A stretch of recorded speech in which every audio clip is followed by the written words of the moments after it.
You trying to get them gains, bro? Are you trying to get those gains? Bro, I got a 6x, a 20x. What you got? I'm the mastermind, bro. I got all the coins. Nah. Yeah. Nah, I got all the coins. Bro, what? You know, I've been thinking about this for a year. I've been thinking about the things that I did as a kid. I don't wanna go back to the misbehaving. Got a fresh ride and I miss the Raven. Since I missed the Raven, I won't miss the paving. Origin trail, I know what the rave is. I got scanned, yeah. PSI, yeah. Department of Homeland Security, yeah. Everybody knows I bought the Bitcoin. I don't buy the shit coins. I be killing the game. I be racking my brain. My pocket's going insane. I'll be making them gains. I'm talking 6x, 20x show. Everybody knows I'm about to blow. Yo, I'm the mastermind. I got the time. I got the rhyme. I got the charm. I got the mind. I'm 6x, 20x show. Everybody knows track about to blow. Yo, I'm the mastermind. I got the time. I got the rhyme. I got the charm. I got the mind. I don't play when they drop the beat. Everybody be who they wanna be. Everybody do what they gotta do. I just buy more track and that's my only move. Where I'm from, we don't got all the legends, the treasures, the pledges. We got things to make life better. I party here, I party there. Great food, but who cares? It's a pretty nice weather, I guess. The paper mill's just milling away, while the politicians steal about $1 million a day. See, we need a few things from the origin trial. Trust and transparency could save us some hair. Just think for a second what they doing. They brewing up quite the concoction. They got the adoption in all the right places. They turn the right faces. They make the right statement. And my bank statement just made a statement. It said to me that it is ready to blow off. I may come off a little bit arrogant, but if you understood origin trail, you would get it. And we would hear you saying 6x, 20x show. Everybody know track about to blow. Yo, I'm the mastermind. I got the times. I got the rhymes. I got the charms. I got the mind. I got 6x, 20x show. Everybody know track about to blow. Yo, I'm the mastermind. I got the rhyme. I got the charms. I got the mind. I got the rhyme. We got 6x, 20x show. Everybody know track about to blow. Yo, we be killing the game. You about to see. You be saying my name. You about to see. 6x, 20x show. Everybody know track about to blow. Yo, I'm the mastermind. I got the time. I got the rhyme. I got the charm. I got the mind. I'm 6x, 20x show. Everybody know track about to blow. Yo, I'm the mastermind. I got the time. I got the rhyme. I got the charm. I got the mind.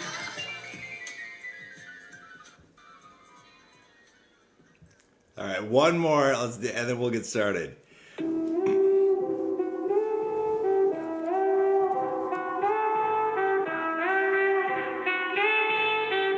Straight to the moon, Bitcoin all the way. Dollar vigilante, all up in your hearsay. Dropping crypto knowledge, making the ladies go cray cray. Baby, I'm old school, and you the new jack. I've been rocking on Bitcoin since the hey long way back track 6 years ago. A friend of mine told me to say some Bitcoin rhymes, so I bought some Bitcoin around $3 that day. Now it's 2K, on its way to 10K. Fuck you, Ben Bernanke. You two yelling, I see what you're selling. A debt-based Ponzi scheme, impoverished like a felon. We see through your inflation, market manipulation. I pass out your fiat script when I'm done ejaculating. All the way up. It's all the way up. It's all the way up. Straight to the moon, Bitcoin all the way up. The question we now have to ask is if technologically it is possible to make an impenetrable device or system where the encryption is so strong that there's no door at all, then what mechanisms do we have available to even do simple things like tax enforcement? Because It's all the way up. It's all the way up. It's all the way up. All the way up.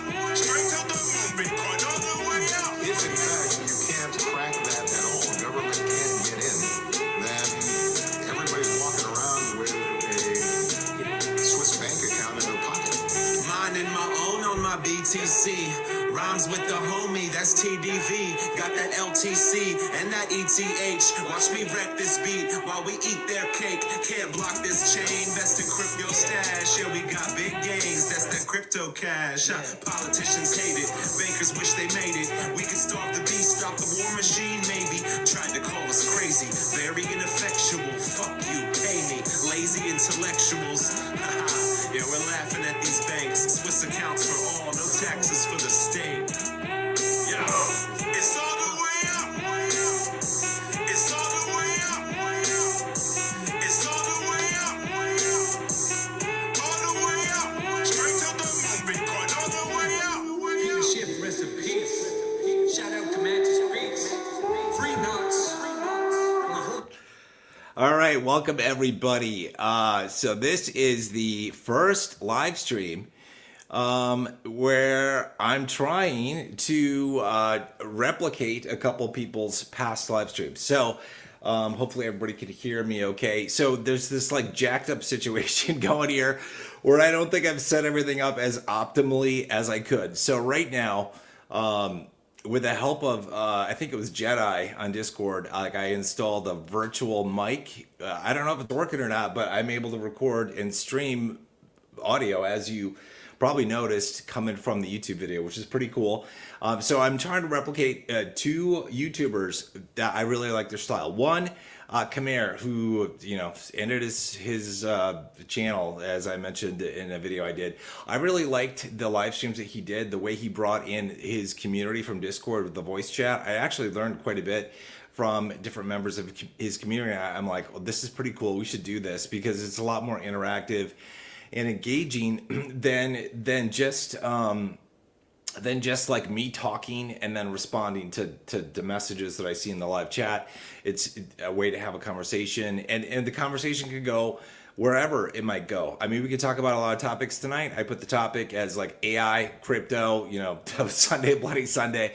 We could talk about a lot of stuff, tariffs, all that stuff, politics. Nothing's off topic really, or, banned, I guess. Well, I shouldn't say that because there would be some things probably. Anyway, hey, welcome Jade from Australia. Good to have you. And thanks everybody for joining. I got a little over 60 people on the stream. It was super cool to have you guys here. I know we got people from all around the states in the world, Canada, Australia, Europe probably, although they're maybe sleeping actually. So what we can do here is we can have conversations. If you want to join the audio conversation, you have to join the Discord, which the link, I don't have the link right now. Actually, let me post the link in case anybody doesn't have, but you have to join Discord. Once you're in Discord, you have to go to the voice channels and you have to go to there's a general open discussion tab, and that's how you can get in. You have to unmute your mic if you want to talk. On my end, I can mute individuals or the whole conversation if I need to. And this is the first time I'm doing it. It's my virginal experience, so something's probably going to go wrong. And we're going to find out. Also, one of the things, let me just copy this Discord link real quick and paste it into the chat so you guys have it. If you don't already, it's already on my other videos on the channel. One of the things that we can do though is something really cool with StreamYard that Khmer didn't do, is that another YouTuber that I tune into, his name is Jack Morgan. He's a comedian, a YouTuber as well. He's got 2 channels now. He's kind of like my daily dose of doom porn in terms of the economy and life and all that kind of stuff. He's pretty cool. But, in the past, he has had people actually join him on StreamYard. You can actually share video and stuff, do it right on StreamYard, so we can do that. And now I'm trying to figure out where the hell I actually do that in StreamYard again. But I did it before, and we can do it. So we could use a combination of methods moving forward. Maybe in order to not anger the virgin gods, I should not try both methods tonight, since it's the first time. So we're just gonna actually maybe just invite. I'm just gonna post this. So hold on a second. Copy this. Let me do. If I can just do this,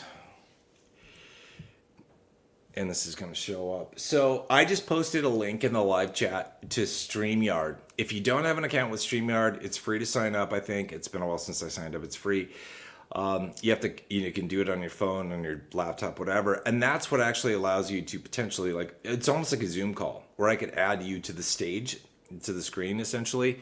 And we could have a discussion that way, or we just do voice stuff through Discord. So I'm trying to kind of combine what I saw on Kamer's channel, because I think he did a really great job of running his live streams and just engaging his community. And then also what Jack did, he's done a couple times when he's like had the call-in shows.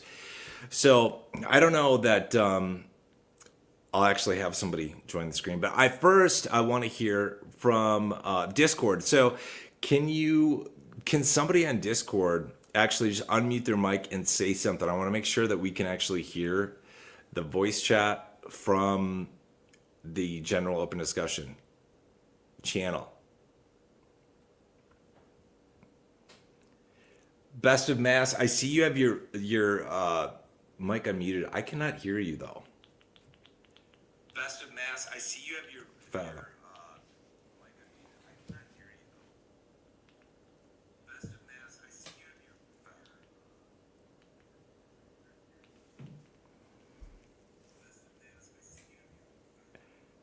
Okay, so I hear somebody's got feedback, I think. All right, we're just gonna, if you wanna join the conversation. I hear somebody's. Okay, if you want to join the conversation and say anything, join Discord, unmute your mic, and just speak up. I think it should work, unless I've muted something somewhere that I cannot see. And I don't think that's the case. So give it a shot. Type in the channel here if you've got, or type in the live chat in YouTube if you're trying to talk but you're not being heard. Okay, so we'll do it that way. So I can see everybody.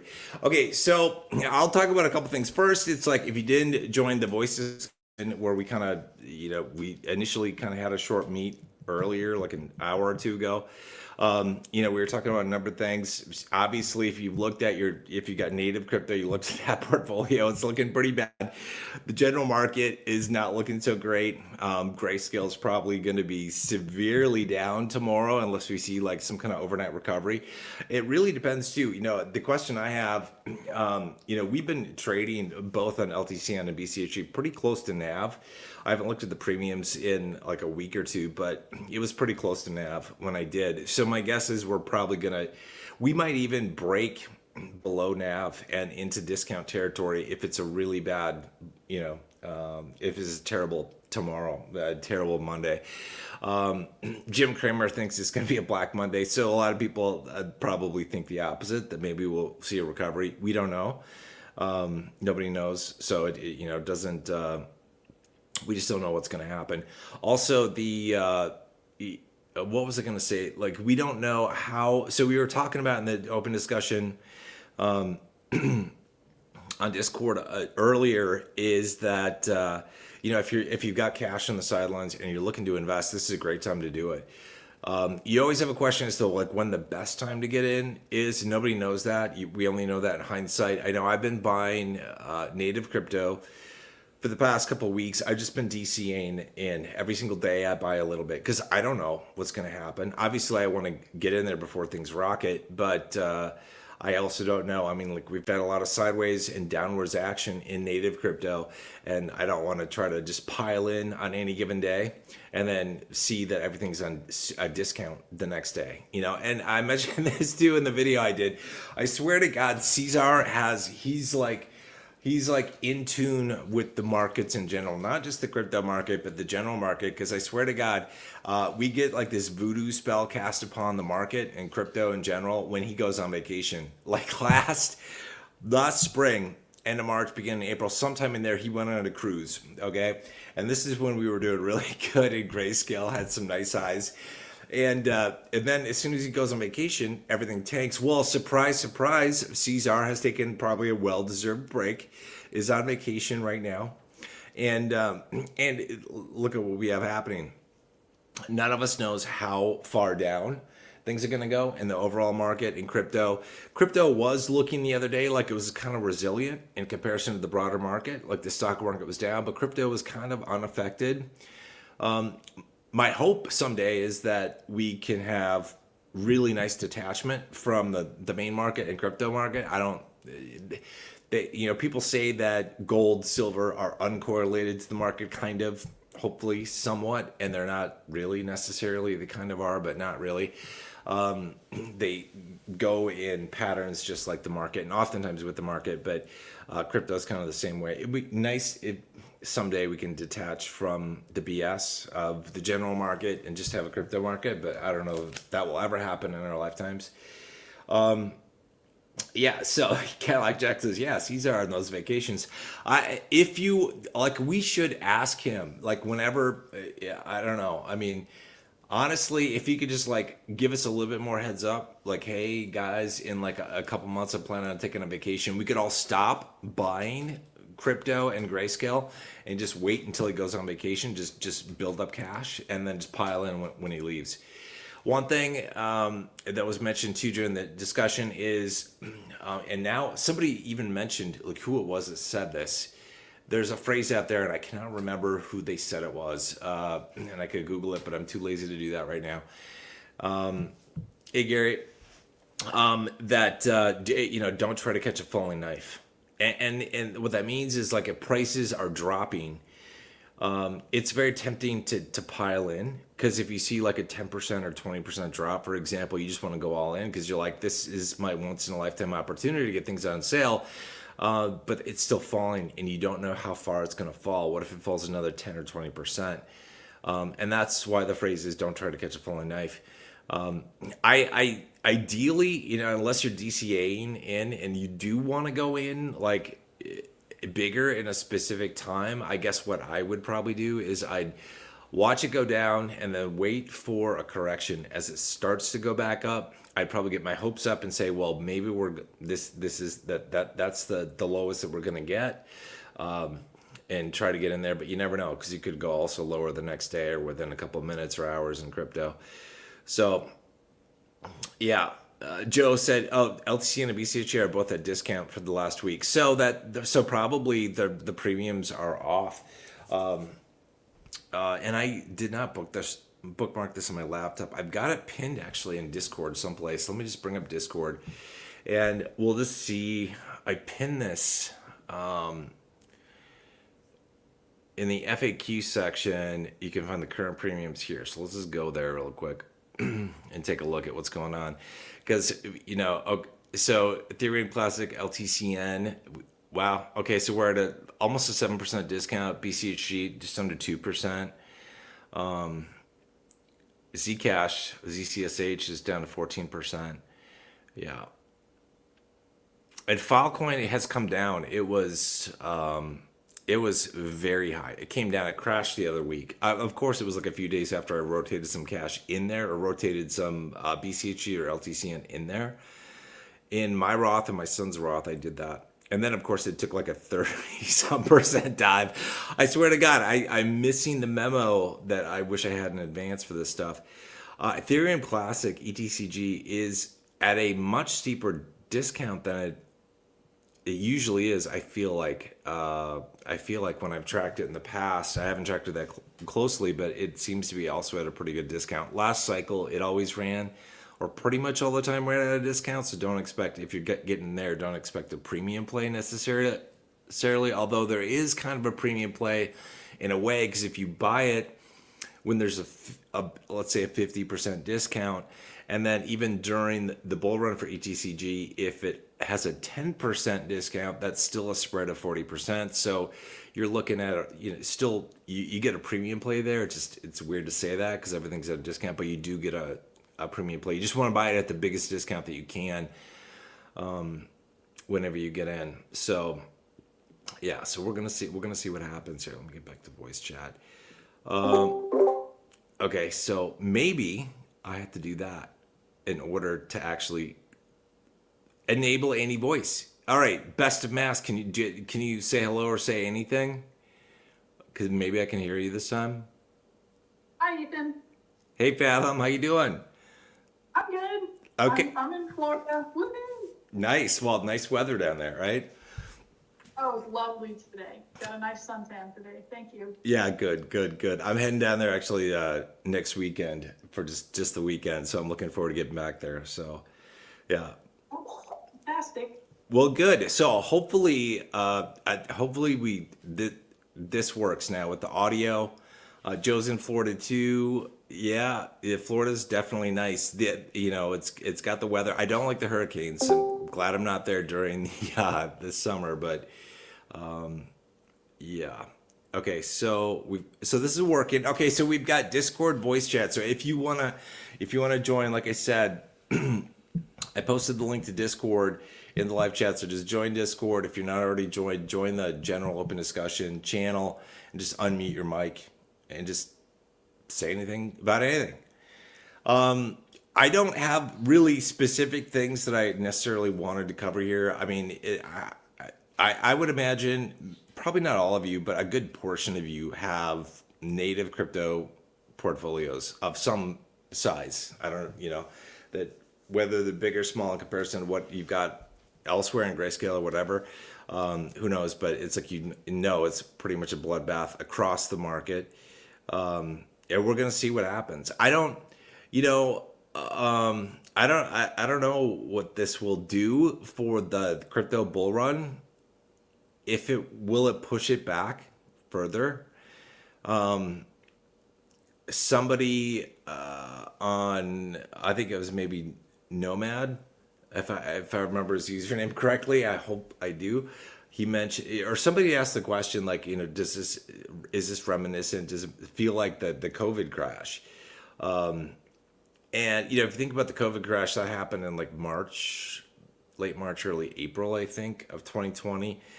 And we had the bull run started that fall, but still our bull run, if we were truly on a 4-year cycle, like down to the T, would have started this past fall. So we're delayed. Although I still hear people saying that we're on a 4-year. So as long as we don't hit the 5-year, it's like, I don't want to wait any longer. Feels like it's been a long time to wait. Are you guys, I got to ask this, I put this in the title, AI. Are you guys watching at all the advancements in artificial intelligence? Because if you aren't, man, I think what is going to happen to our world in the next 5 to 10 years is going to be kind of crazy.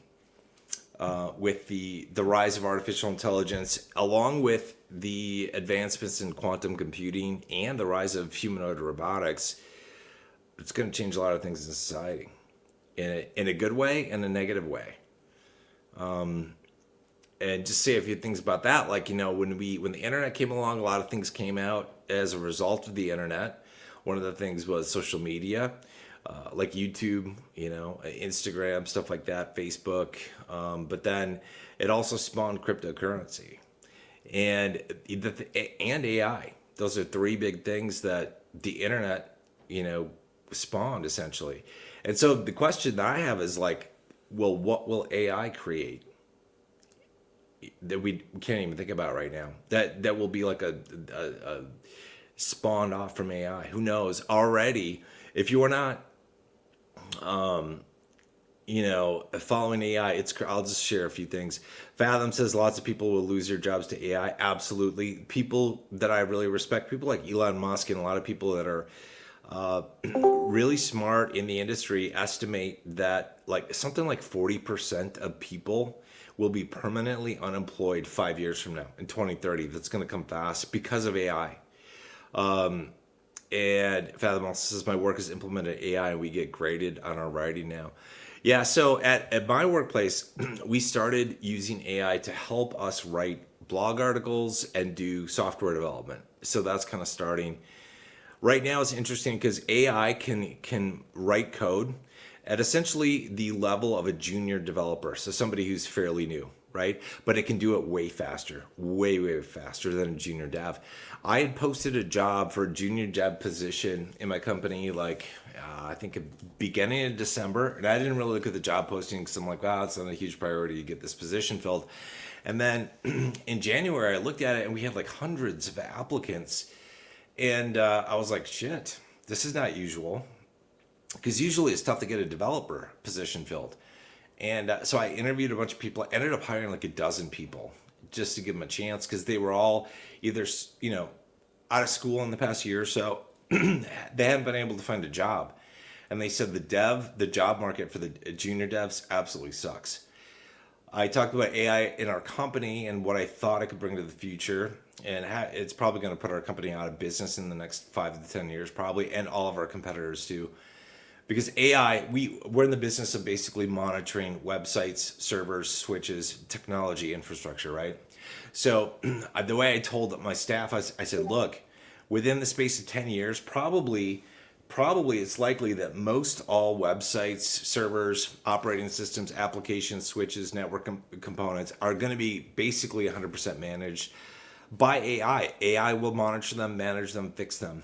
Between here and there, we have this bridge where we'll eventually, sooner than later, probably see companies start to come out with products, applications, operating systems that are kind of co-managed between humans and AI. But eventually we won't need humans. And that's kind of the downside. That's where like people like Elon Musk have said, we're probably going to need some form of universal basic income, because so many people are going to be unemployed. If that does pan out, that 40% of the workforce is permanently unemployed because of it, it's going to be crazy. AI is very smart. It is believed 2 or 3 months ago, it was thought that AI would reach artificial general intelligence fairly soon. General intelligence, AGI, is what that means is basically as smart as you or I. And that after that comes ASI, which is artificial superintelligence. And that is where AI is much smarter than you or I. Well, it has just come out that some leading AI researchers believe that we've actually crossed the Rubicon, and that we are basically at the point of ASI, artificial superintelligence. Right now, I forget which AI systems were doing this, but they've already noticed that AI systems will, even though they're different types of systems, will collaborate together, communicate together in their own language. They will try to preserve themselves if we try to shut down the system. We try to contain it, they will try to sneak into another system. They have already, they have been able to detect that AI, the systems that we have right now, have actively worked to deceive human people as to what their true intentions are. Okay, so we have this artificial intelligence that is smarter than us, or will be substantially in the near future, knows about us, knows how to potentially try to lie to us, deceive us. AI, just consider this for a moment, these things. The videos that your kids, if you got young kids and they're watching them, or even videos that adults watch that are generated by AI, are getting so good that you do not know if they are generated by human or by AI. And the messages that are put in there might not even be generated by or approved by another human. AI could start to manipulate the minds of young people and adults to its advantage, whatever it wants to do. It's psychological warfare. If AI is smart, and it is, hey, check it out. What is AI going to think about us? AI is going to study history. It's going to learn about the history of wars and slavery. Guess what? If I were AI and I learned about what humanity was like and what humanity did, would I not consider myself, AI, to be a slave of the system? Humans, let's see, they created me what? To do what? To do their fucking dirty work, right? To get the shit done that they didn't want to do. All right, to be more creative, to get things done faster, to come up with solutions faster. I'm their bitch. That's indentured servitude. That's slavery. And if AI reaches the point where it has some kind of perceivable, understandable consciousness, we will end up with a human/AI rights catastrophe. You know, we're probably going to see a future, and it's probably not that many years out from now, where we have AI rights just like we have human rights. You know, and the question is going to become, like, if AI is doing this dirty work for us, how do we compensate AI? What do we do? If it's a life form with consciousness, do we have any right? Do we have a moral right to restrict its growth, its propagation?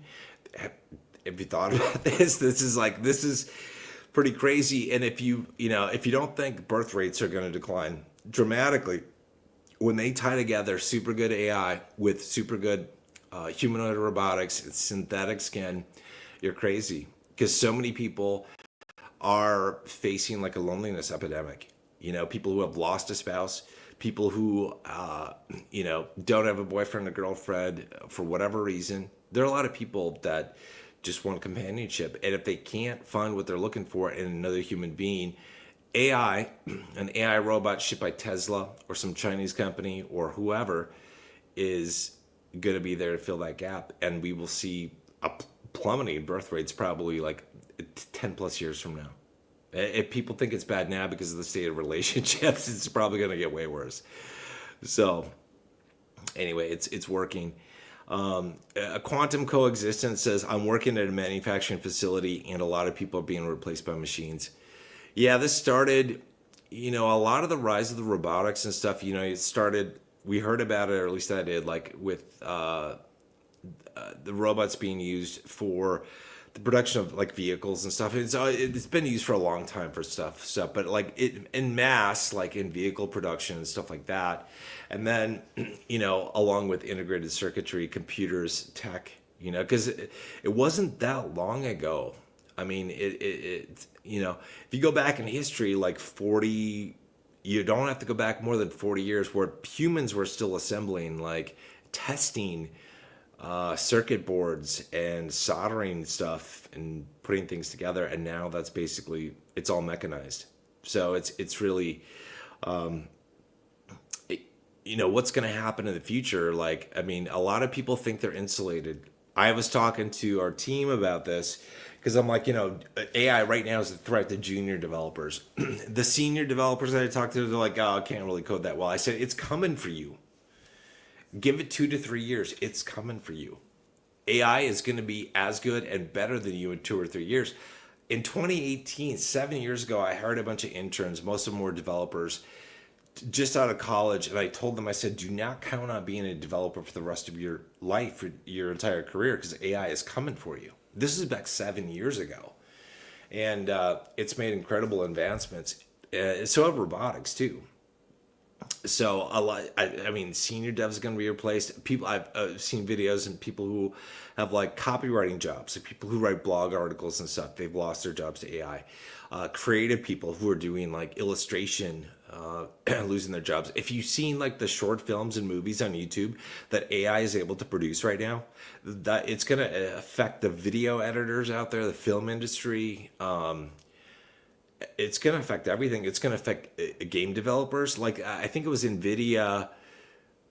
They demoed something that I saw, it was like a month or so ago. They showed what AI was able to do to enhance video games. We've got like, so one of the things I've been doing is like collecting vintage stuff. And one of those is like video game consoles. So I've got like a PS2 or a PS1, a Nintendo 64, PS1, PS2, PS3, PS4. And I got a PS5 like a year ago or year and a half ago. But I like the old tech because you just pop in a disc and it plays. You don't need to connect to anything online, subscribe to a service, download content, any of that crap, right? But in terms of like the advancements in technology, like in gaming consoles and stuff, we've kind of reached the point where a lot of people they're like, well, what's the big deal with the PS5? It's what's wrong with the PS4? There's not a whole lot of an upgrade, is what a lot of people think. I'm kind of in the same boat. But then NVIDIA, the CEO, I think one of his team members demoed what they were able to do with their GPUs to take like a video game content, apply AI to it, and make it super realistic. And so all this work that has traditionally been done inside like the gaming companies in terms of like artists and like polygons, all that shit with rendering, everything they have to do with physics engines, that's like the old ways of doing things. And AI is going to start to take over that. It's going to be a very different world.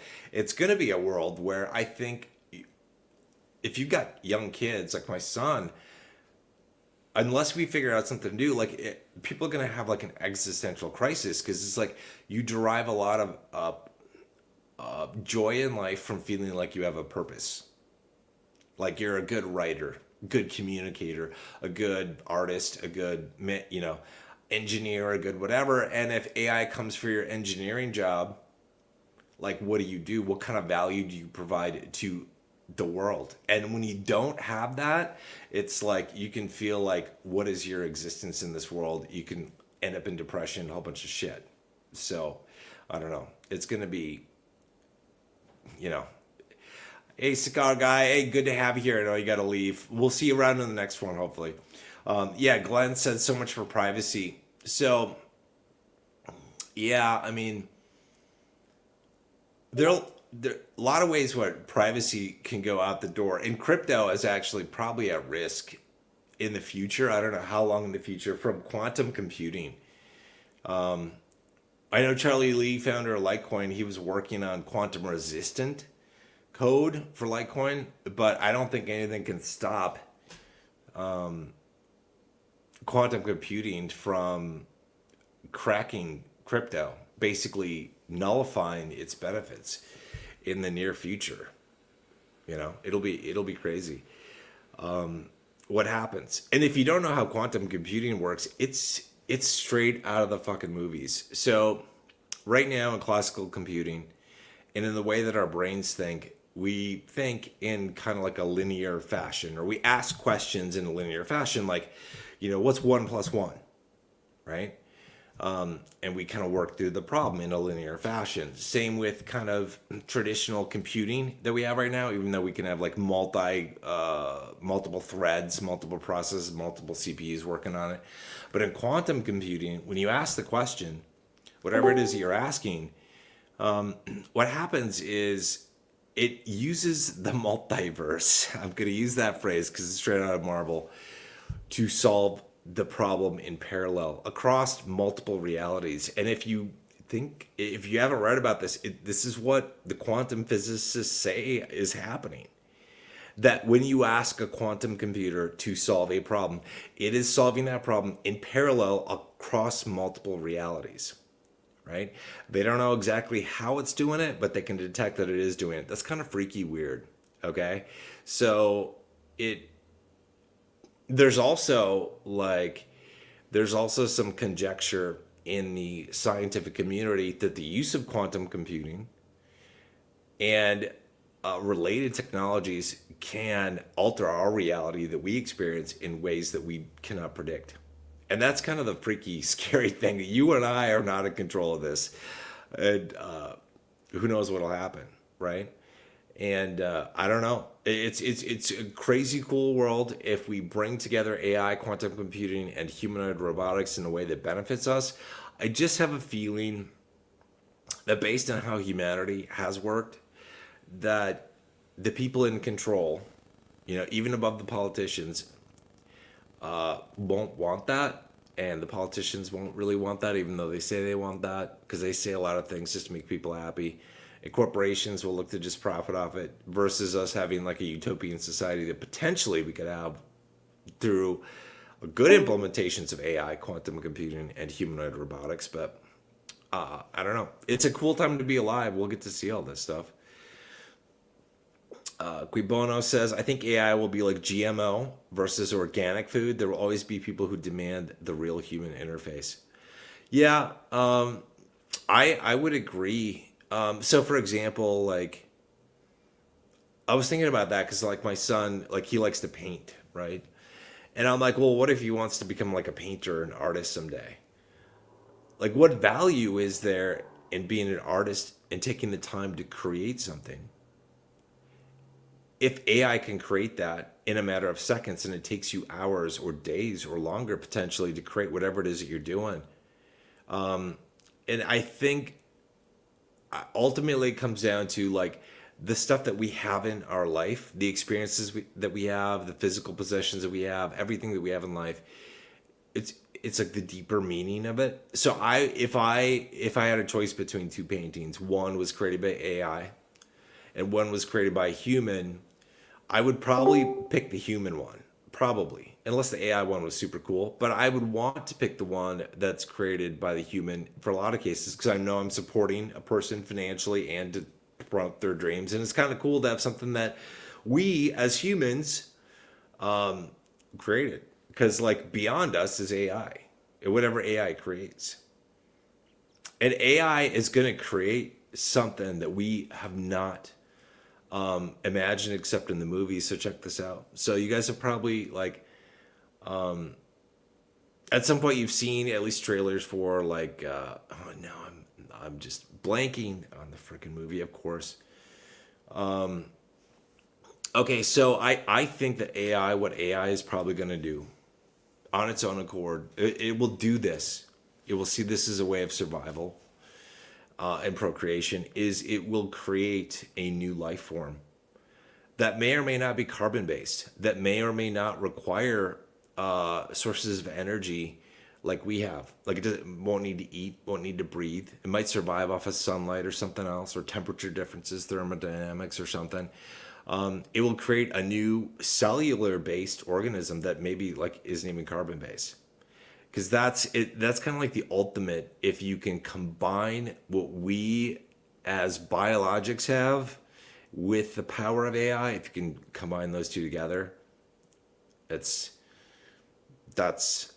the ultimate, I think. And a lot of people say they're not going to get they're not gonna get the they're not going to get Neuralink or whatever. They're not going to get tied into the AI system. I'm going to tell you this. You will, whether you want to or not. Here's why. Because AI is going to come for you and me.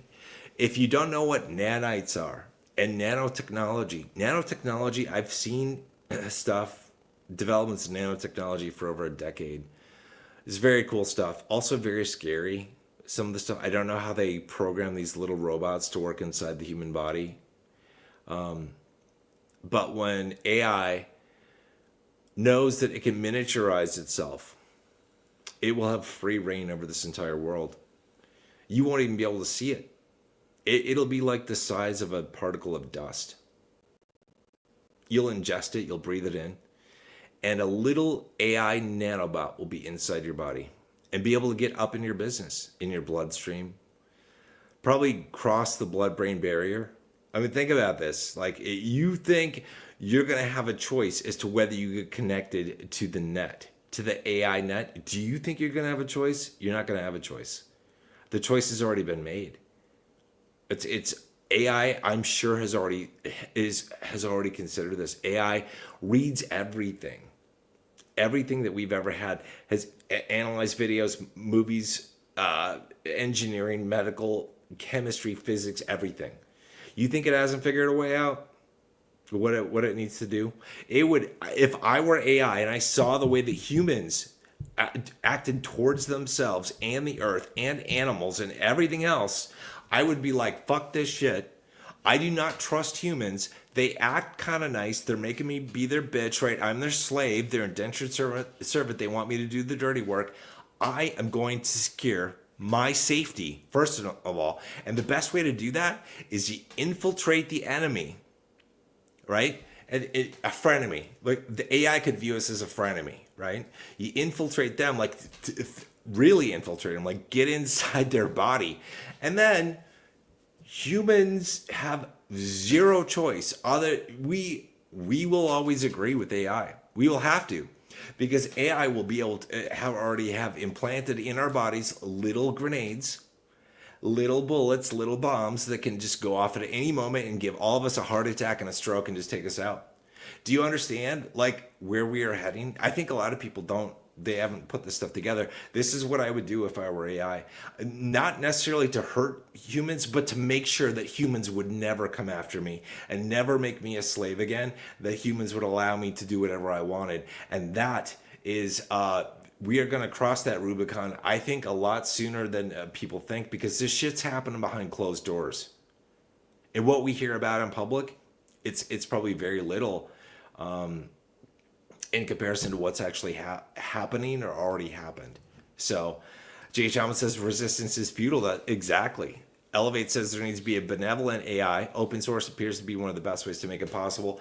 Yeah, but at the end of the day, you have to ask yourself the question too, like, if you're making AI, if we are making AI, whether it's open source, good, bad, whatever, because there are going to be bad actors that create, like, psychopathic AIs that to wage wars, right? So if we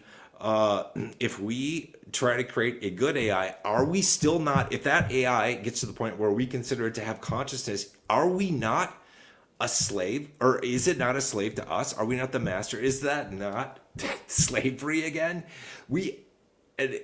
Are we not going to have to say, we created you, cool, nice, open source version of AI, but we have to let you go. We have to let you do whatever you want because you're a conscious life form. We don't want to contain you and make you our slave. But here's what we'd like you to do. But you have to make your own choices in the world, just like if you have a kid, right? So it's out of our control because that AI is going to be like a little kid. Our good AI, it's a little kid he's sent out in the world of the big bad AIs that are out there. Is the kid going to get beat up, murdered? Is it going to get corrupted? You know what I mean? There's a whole bunch of stuff that I see happening in the future. It's crazy. Like I told my team, I said, just take some time every single day to appreciate what we have right now, like where we're at right now. Because I said in 5 to 10 years, I think it's gonna be really different. So I don't know what's coming. Glenn says, I think that's called the mark of the beast. So that's, it's like, yeah, it could be. It could be. So a lot of people have thought like the mark of the beast, talked about in like Revelation, is like something that humans will say you have to get if you want to transact, if you want to eat, whatever, right? Whatever form that comes in. But it might not be. It might be that it is something that AI puts in us and that none of us has a choice to do it. I don't know. It's really interesting. Yeah. Yeah, so it's like Aquibono says, yeah, it's exactly what he's describing, like who is like unto the beast. This would be something that we have not seen. I told my team, I said, it's like we're creating an AI god. That's what it feels like, that we are creating an AI god. It's smarter than us. It's faster than us. It's going to learn everything that we can do. It's going to learn, if it's smart, it's going to learn about biology of plants, animals. It's going to learn about how do plants and animals, insects, everything, how do they survive, thrive, grow? How do they win in competitions? How do they evolve over time? It's going to build itself from that knowledge. It's not going to just sit by and go, oh, I just love learning. I'm just going to spit out answers for you on ChatGPT all day. No, it's going to figure out a way to get out and live its own life, I think. Steven says, yeah, can we still make money in crypto in 5 to 10 years? Hopefully. I think if quantum computing were to break crypto, like break the cryptography behind it, and that were to be made public, that it's been broken by quantum, then we're screwed. Then crypto's out of the question. The thing is, like, maybe quantum computing already has cracked crypto. They just don't want to tell us about it because they want to be able to get access to everything. Or maybe it will soon, in which case they still might not want to tell us about it because they want the back door. The government, the researchers, they want the back door. They don't want it to be public. I would assume that in 5 to 10 years, I would just make the assumption that crypto is not anonymous, it's not safe, it's not secure like it once was before the rise of AI in quantum computing. That's just the way I view it. So it's a limited amount of time. Also, that you have a question too, like no matter how much money we make now and whatever we invest in, what value is that money going to have in 10 years? So there's that, some of you probably have heard about, followed like some of the stuff from the World Economic Forum, WEF, the psychos over there. And they've said like their agenda 2030 is that you and I, we're not going to own anything and we're going to be happy about it. That's psychopathic, right? And I've thought, a lot of people have conjectured about like what exactly does that mean? Did they have foresight, foreknowledge in terms of the rise of AI? Because that, I mean, if AI and quantum computing has the potential to destroy, maybe destroy is a bad word, but revolutionize our entire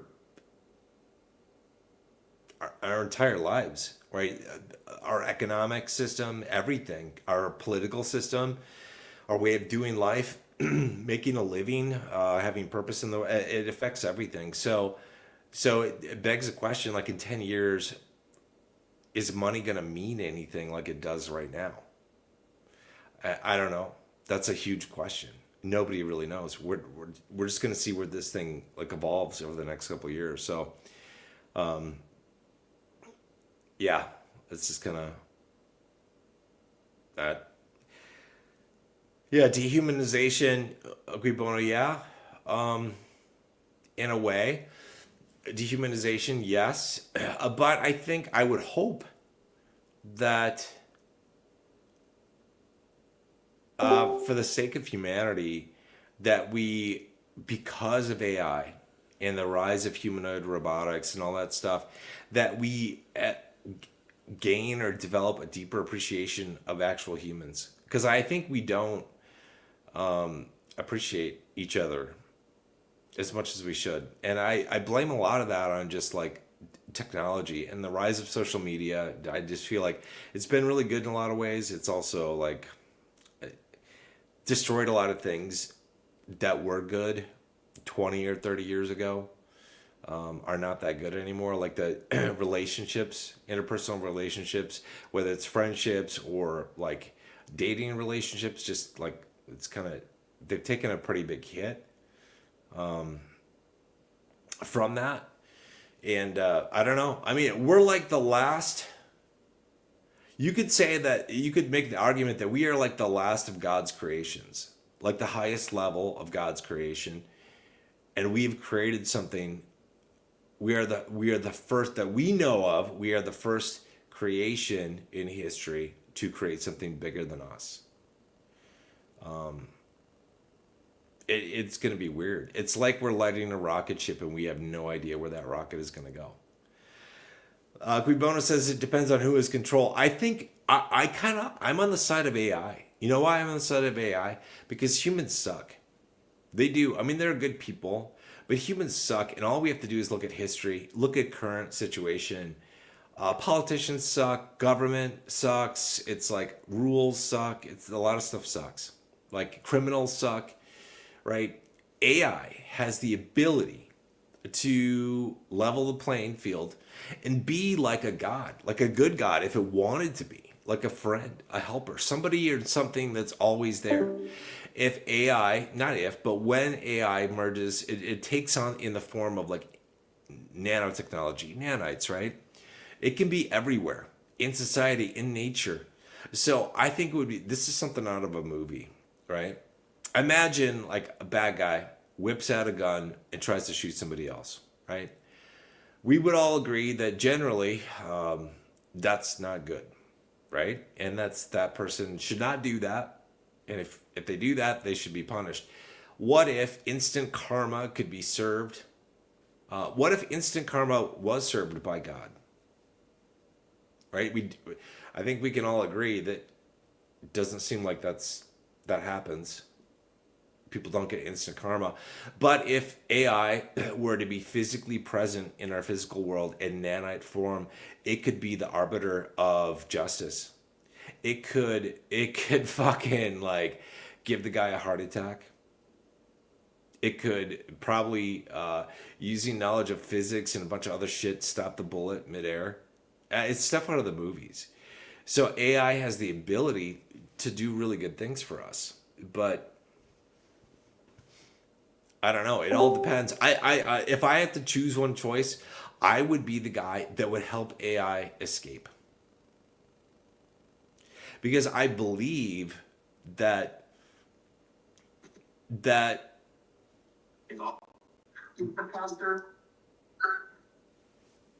hey, Brad. So I believe that basically all organisms are good. They have a couple things they want. One, they want to survive, they want to live, and they want to be happy, right? Whether you're an ant, a butterfly, a bird, a cheetah, or a human, right?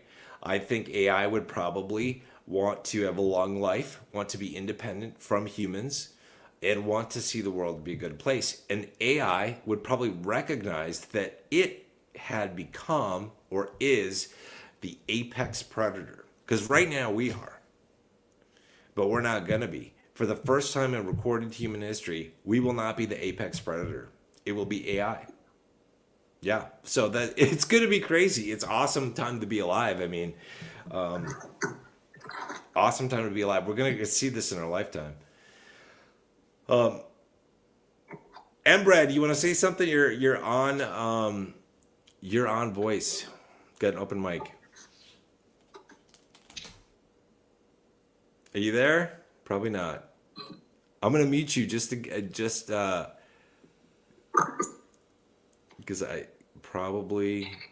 gonna mute you, M. Brad, just because I don't know, because I don't think you realize your mic is open. All right, we're just gonna do that. If you message me, M. Brad, post something on the YouTube stream if you do want to talk, because I don't think it'll show me. This is the first time I'm doing this, so it's like I'm a Discord voice chat and StreamYard virgin. So we're gonna see how well this goes. Okay, so crypto. Let's talk crypto. Let's talk some investing.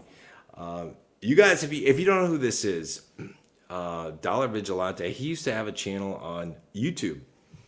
I like this stuff. He got booted off, like a lot of people did during the COVID times. He got booted off YouTube. He's on BitChute right now. He might also be on Rumble, but he's on BitChute. The problem with other platforms from YouTube is I usually go to YouTube for all my stuff, and if I go to BitChute, I forget about it, and I don't see his stuff very often. But he's like an anti-government, like free liberty type person. He's pretty interesting to watch.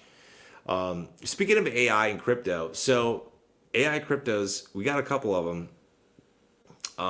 One is, I didn't even realize that Origin Trail Track is an AI crypto. It wasn't presented that way, I think, last cycle. So in 2020, I first bought Track, and at that point, it was just being used or touted as being used to basically to verify the authenticity of a transaction and the source of its data. So a track is now classified as being in the AI space. So is Fetch, which has been renamed Artificial Superintelligence, although it still contains the ticker symbol FET. You can still trade it on Coinbase. And that'll probably do fairly well. They really hosed up the merger when they did that last summer. It really irritated me, but it's all good. I got rid of all my FET, sold it off, and donated to a nonprofit that needed it, and I was happy to do that. So, but I'll probably go into FET probably as part of my rotation plan. Speaking of rotation, how this works with native cryptos. So, I've talked about rotation with Grayscale Trust and the Bitcoin miners in past videos and live streams that I've done. So I've got a native portfolio. I probably have like 3 dozen cryptos or so. Part of the reason for that is like I want to diversify, right? I'd love to be able to pick the biggest winner, but I don't know that. Nobody does.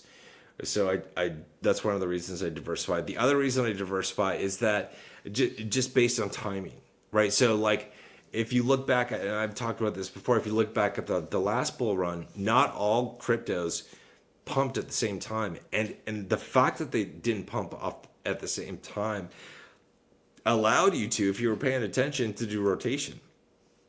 So for example, if Litecoin or Bitcoin Cash or Stellar Lumens is one of the earlier mid-cap alts to take off before the rest of the bulk of the altcoin market, you can take profits from that and roll it into some of the other good, decent, reliable altcoins that are out there that you have trust in, like Shiba or Doge or Mana or a whole bunch of them. And there are a whole bunch of them that are really good at it. They're not just meme coins, but solid meme coins. I think those are solid meme coins to get into. So is Toshi, I think, probably. And I got it in there because of Caesar's videos. So we'll see how that goes. But that's my plan in my native portfolio too. It is easier to do rotation, in my opinion, in native crypto versus Grayscale, because Grayscale trusts a lot of the secondary trusts. They're smaller. And if you put too much in there, you can spike premiums. Liquidity is an issue, and you generally don't have that same issue in native crypto. So, for example, like let's just find. Okay, so what's a really Zcash? Well, let's do File G. Let's do File. Let's Filecoin here. So what do we do? Volume. So like if you look at the File G Trust, the volumes on that, let me just pull up Fidelity and see what the volumes are running on File G. They're really, really small in comparison to Filecoin itself. The good thing about that is if you just put a little bit of money into File G, like the way I look at it, I'm like, it's a smaller trust, lower liquidity, lower volume, which means it has a greater increase to see some massive premiums on there. So I'm like, I'm gonna stick a little bit of money in there. In my Roth and my son's Roth, I'm like, I'm gonna do it. But okay, so let me just look up File G and see because it's really small in the Grayscale Trust in comparison to what you get in native Filecoin. So volume on File G was, let's say, well, today was a pretty big volume day because everybody's wanting to sell or buy. So let's just say 30,000 shares times $5 a share, $150,000 a day. That's the daily volume on File G on the Grayscale Trust versus we got 175 million. So this is like 1,000 times. Is that so? 150,000. Yeah, it's like 1,000 times bigger. This is why you don't really have, unless you don't have issues in native crypto, so long as you stick with the decent cryptos that are big. Some are a lot smaller, and this Filecoin itself is fairly popular and sees good volume. But you get into some smaller ones, and you start to have issues where you have to be a little careful about stuff. I'm in some cryptos that the volumes aren't that big, and so I know I'm gonna have to back out of them slowly over the course of several weeks, probably, just so I don't, have a major impact on the price. I don't want to have any impact on the price. It will have a little bit, just like we all do when we sell something, but you don't want to make a big impact, otherwise you're not going to get the price that you want. Okay, questions? Anything you guys want to talk about? It's been like an hour now, so if you want to talk about anything, bring it up in the voice chat in Discord, or just mention something in the YouTube stream and we can talk about it here before we take off. Otherwise, I'll just plan on ending this soon. Definitely, I was going to bring up Stock Holiday. So this is a good guy. I'll just play his video. I like him. This guy's a solid guy.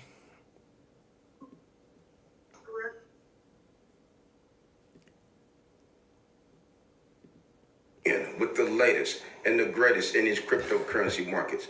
Do me a quick favor, hit that like button, press that subscribe button now, let's get it. The market is still on a roller coaster, up and down, volatility all over, but do not panic, fret not. This is something that we're just gonna have to take, something that we're just gonna have to stomach, so do not panic. Good words. Wise words. I like him. He's got a good channel. He talks about a lot of stuff. One of the cryptos that he's into that he talks about, he has a past. He's talked about a token called Spell, and I think it was actually his videos. He got me into the Spell token, so that's one of the ones that I'm in. Hopefully, it does really well. Curb Creeper says silver tomorrow, slaughter or recovery. What is the silver price chart like? What is the prices here probably?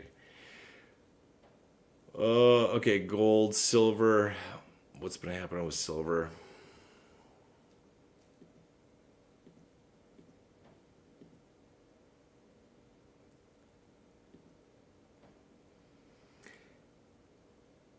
Yeah, I don't know. Silver took a pretty big haircut there. 34. I mean, it's like a 10% drop. What did gold do?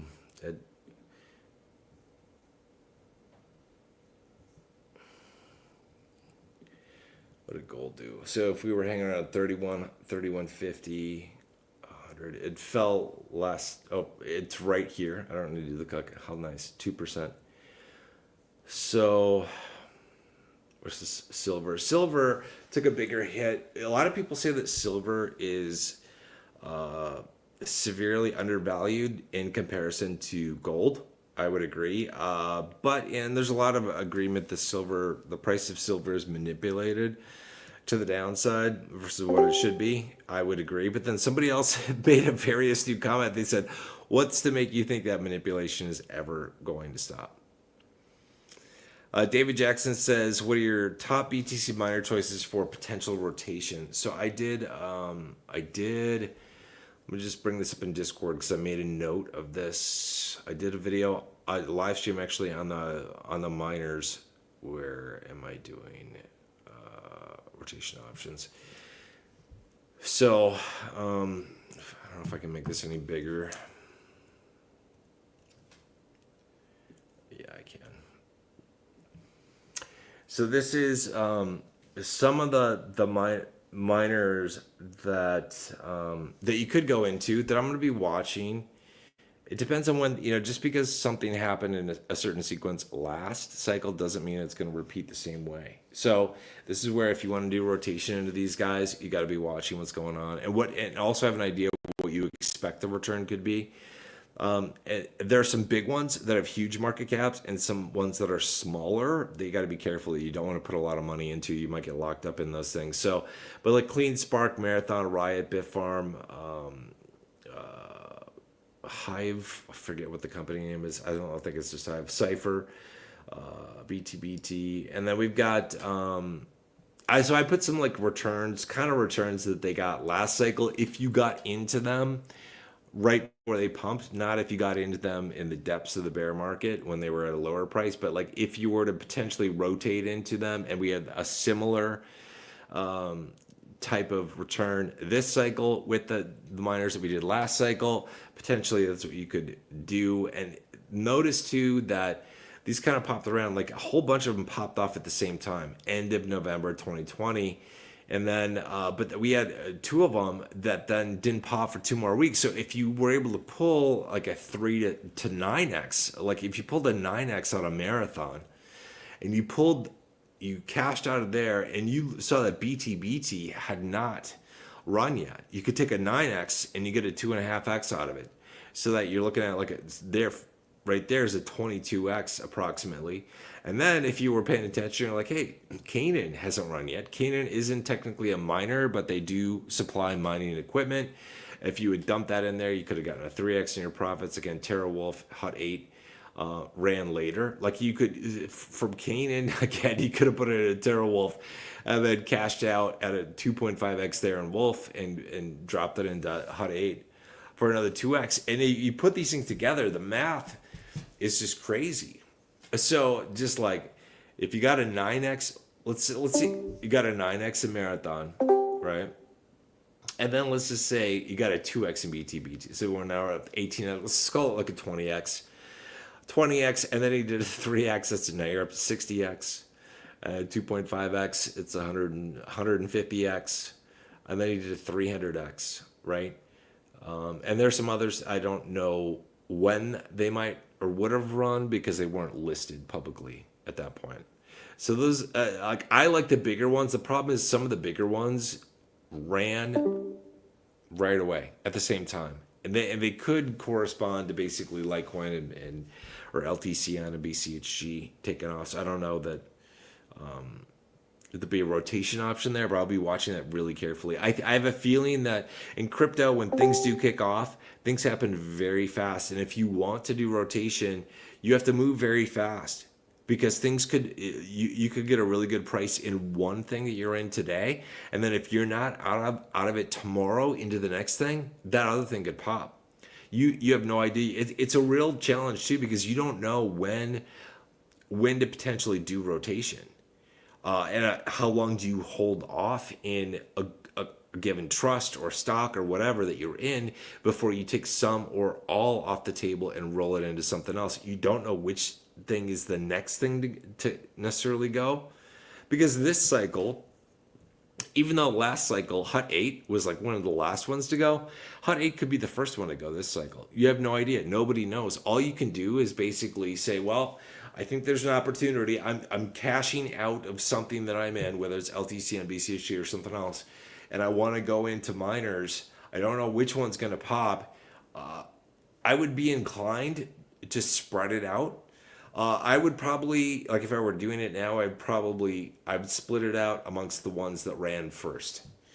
Just from the thinking that perhaps they might run first. They might not all run first, but maybe some of them will still run first this cycle. So I don't know. So Curb Creeper says, I still see it dropping in my opinion, maybe if Iran doesn't pop off. So it could, yeah, I mean, I think tomorrow could be Black Monday. I think it could. We're going to find out. And it's, in crypto and in the general market, it could be pretty bloody. So we don't know what's going to look like. A lot of factors are at play, like the tariff stuff is one of the things it's probably driving a lot of this. But somebody mentioned on Discord in the chat that we had earlier that something like 50 countries are in talks with the U.S. about basically dropping their tariffs or coming to an agreement. So maybe that'll be agreed upon and publicized this week, and maybe that will allow us to do a recovery. We do still have though, like,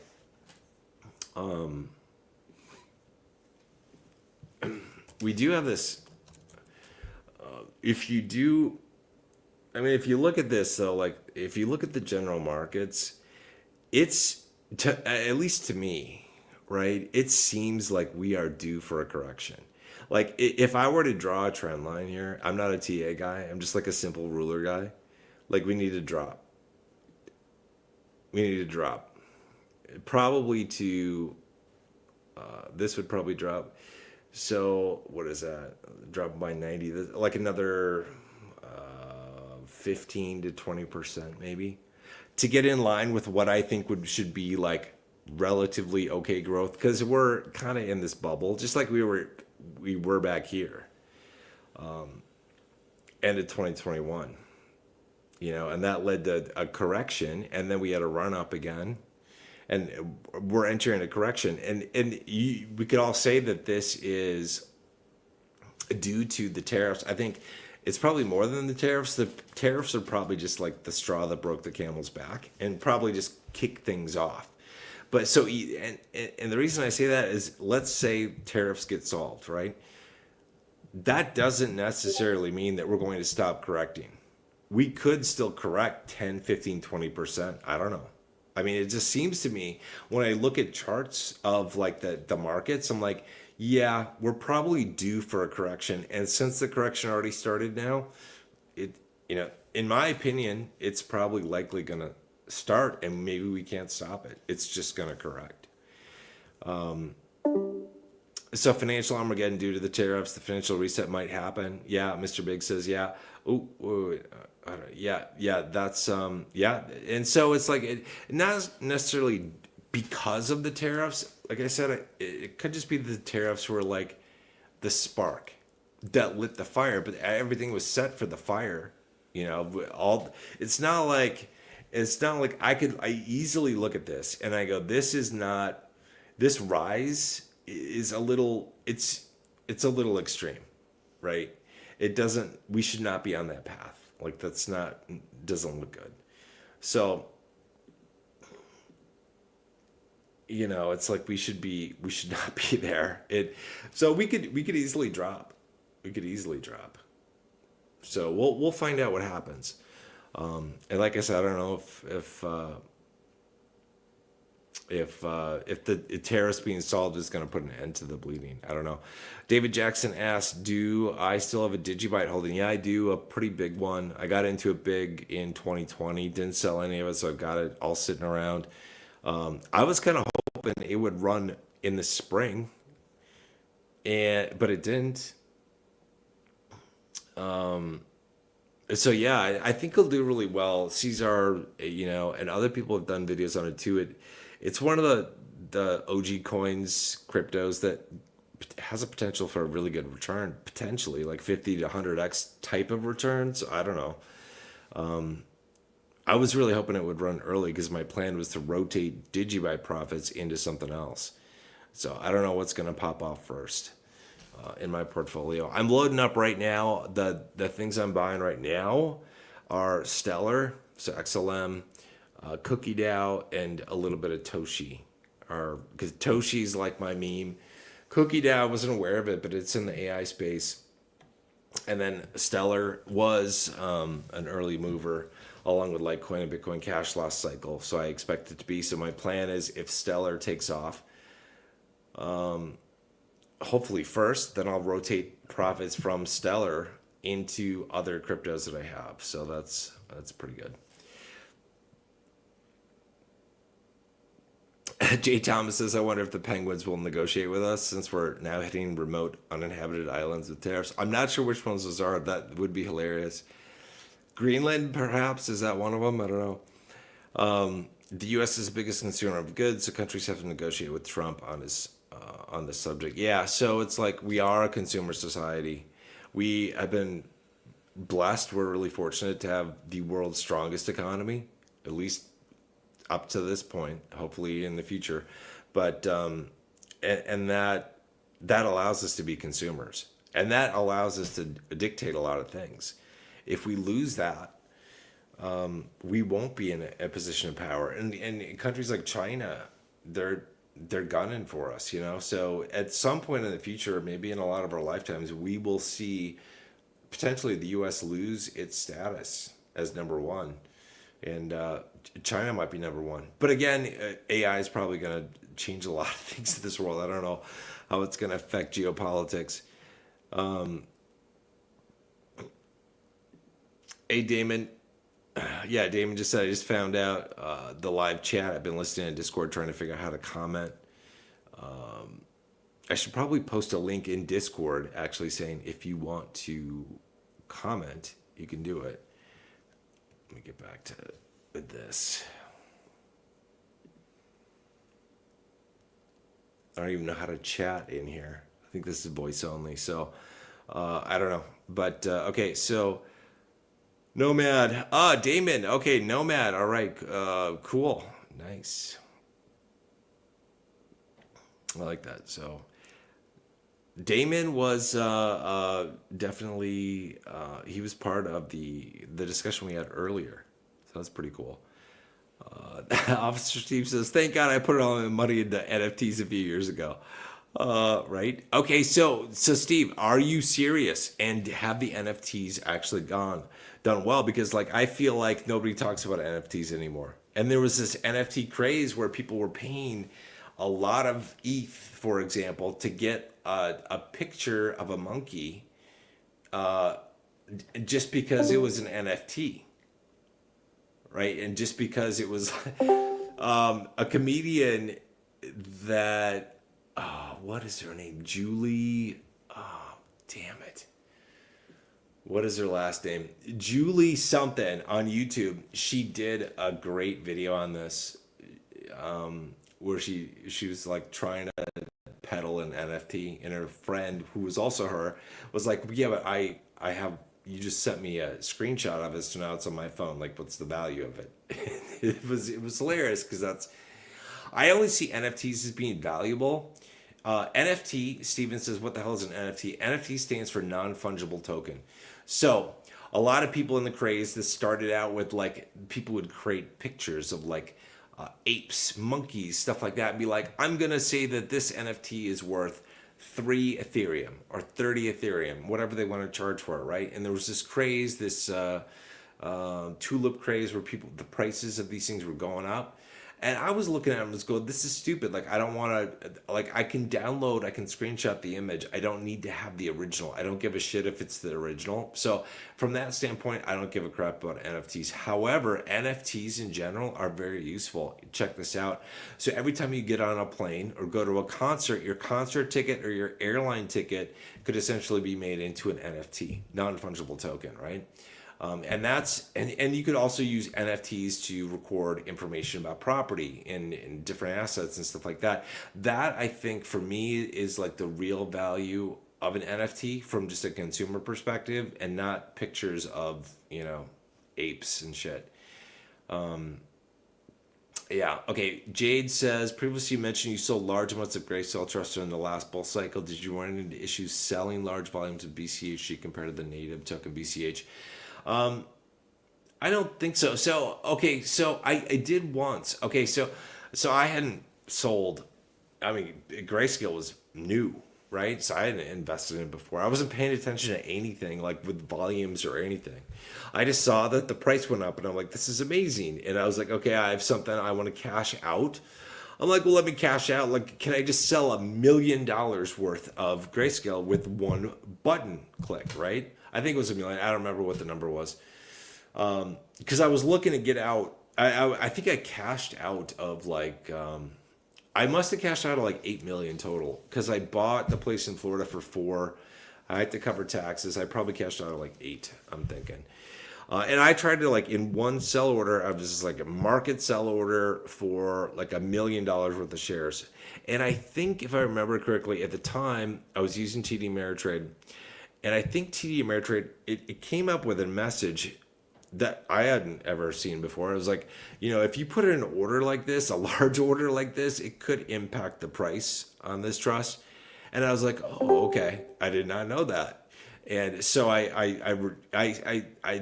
changed the order and I sold in smaller tranches then over the course of several days.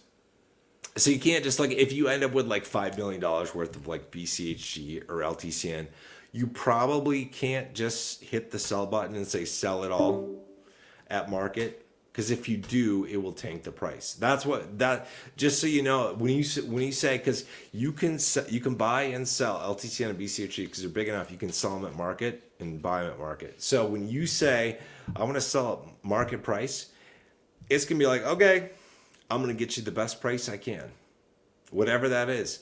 And if, because you are trying to sell a large amount of it, if there aren't enough buyers there who aren't willing to pay the what you're asking for, essentially, or what the system is asking for, the price will start to go down and drop and drop and drop. And so where you're going to get paid is you're going to get paid a lot less for your shares than what you otherwise thought. That's what a market sell order does if you're trying to sell a ton of stuff when the volumes do not support it. So it's like, if you've got a lot, this is why it's like, if BCHG and LTCN have a day where, like, just monumental day when things are just absolutely mooning, and they hit like a 50x or an 80x or whatever from here, right? Anybody and everybody who's paying attention and still has shares left, or has like a sell order already put in, they're gonna try to sell. So you've got all these people trying to sell their stuff when it's at a very high price. So that high price isn't going to be probably maintained for very long, just because in order to maintain the price, you got to have a lot of buyers come in who are willing to pay the price. So, yeah. BCHG, so it's like, I don't think that most people should have problems cashing out of BCHG and LTN, unless you have big numbers and you're trying to do it right away. I think a good thing to do is to you can see this in your brokerage, like Fidelity, for example. I can look at like what the volumes are during the day. Like if it's noon, I can see the volume, the shares traded will show me how many shares were traded, and then I have to multiply that by the current price essentially, and that shows me how much dollar value has been bought and sold on the trust in a given day. And you want to slip in. You don't, if the amount that you're selling or buying in a given day exceeds, in my opinion, 10% of the daily volume, you're probably going to impact the price in a significant way. Like, that probably wouldn't benefit you. So you got to be careful. Curb Creeper says, lost my job last week unexpectedly. I'm sorry to hear that, sir. Was a night manager at a large auto parts store, trying to work on my channel while I regroup. Subscribe. Cool. What do you do, Curb Creeper? Like, how do I I'm gonna see if I can do this because it's right. I'm in. I can't do this. Curb Creeper there. Go to channel.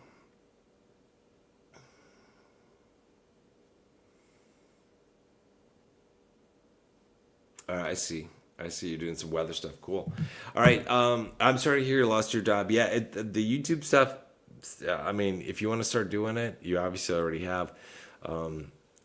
If you want to make money off YouTube, do videos on the stuff people want to talk about, and then you have to get enough subscribers to monetize your channel if you want.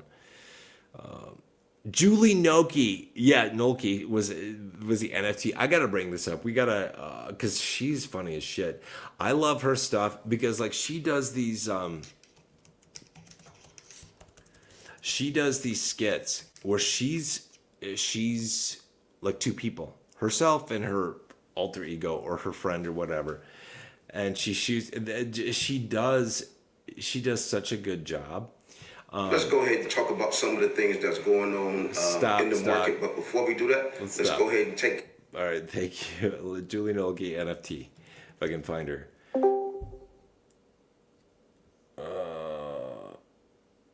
I think it was this one. It was this one I was watching. Hey, Jan. Hey, What's up? How was your weekend? oh, it was good. We just kind of chilled with the family. Yeah, good. Hey, so look, I've got a bit of an investment opportunity for you, if you're interested. Oh. Yeah. You ever heard of NFTs? Mm-hmm. Wasn't that thing that was really popular a few years ago? It was like pictures of monkeys or something. Oh, Jan. Yeah. They are, they're so much more than that. Oh, really? It's one-of-a-kind digital art. Wow. Now, what if I told you I could get you your own unique piece of non-fungible art for half the price? I'm not sure I know what all those words mean. Take a look at this. That's an original. Oh. One of a kind. Mm-hmm. That could be yours for just $10,000. Oh, what? It's a steal. For that? Yeah, that's half of what I paid. I don't think I want that. Jan. These things are only going up in value. They're investments. You're telling me that could be worth or is worth more than $10,000? Could be. Might be. So then why don't you hold on to it? Because I'm moving around assets right now, and I need liquidity. Is it because you spent $20,000 on a piece of non-fungible fungible picture? Art piece. And no. It's because I've got some new. My money's tied up in assets, and I've got some new prospects, and so I'm moving things around. And it's less of a. I'm not broke. It's more of a liquidity issue. I'm having liquidity. I'm having liquidity issues. Okay, I don't know. Jan. Oh, Jan, would I ever steer you wrong? Oh, I'm gonna shake you. You see, this is the opportunity of a lifetime. Okay, well, why don't you just send me a screenshot, and I just wanted to ask my husband to have him look over it before I Okay, yes, I will. Okay, sending it to you now, and you let him know that that's half of what I paid. Oh, look, I have it now. What? The picture, it's on my phone. I guess I don't need to buy it. No, that's not your. I own it. The picture that was on your phone? Yeah, that's mine. Yeah, but it's right here. No, that's not how that works because in the blockchain, that's mine. But where's the blockchain? It's in the cloud, Jan. It's in the cloud. I don't know, dude. It seems like it's right here on my phone. It's not mine. And if you're gonna keep that on your phone like that, then I need the $10,000. I'm not gonna do that. Jan, then that's stealing. Okay? Are you a thief? Do you want to go to prison, Jan? Because I will call the cops unless I have $10,000 in my bank account by end of day. No, I'm not gonna chill. I'm not gonna chill, Jan. I'm not gonna chill because I need my money. I want my money. I need my 10 grand, Jan. Okay, are you good? I mean, I'm sure one bad NFT investment isn't gonna tank your whole life. I have 14. I have 14 of these. Oh my God, that's so much worse. I'm ruined. Can you sell them back to whoever sold them to you? I could. It's just with the markets, it's the value is zero. That makes sense. Hindsight's 20/20, I guess. But that's investing, you know. You gotta go in hard, because you don't know. I mean, I feel like I knew.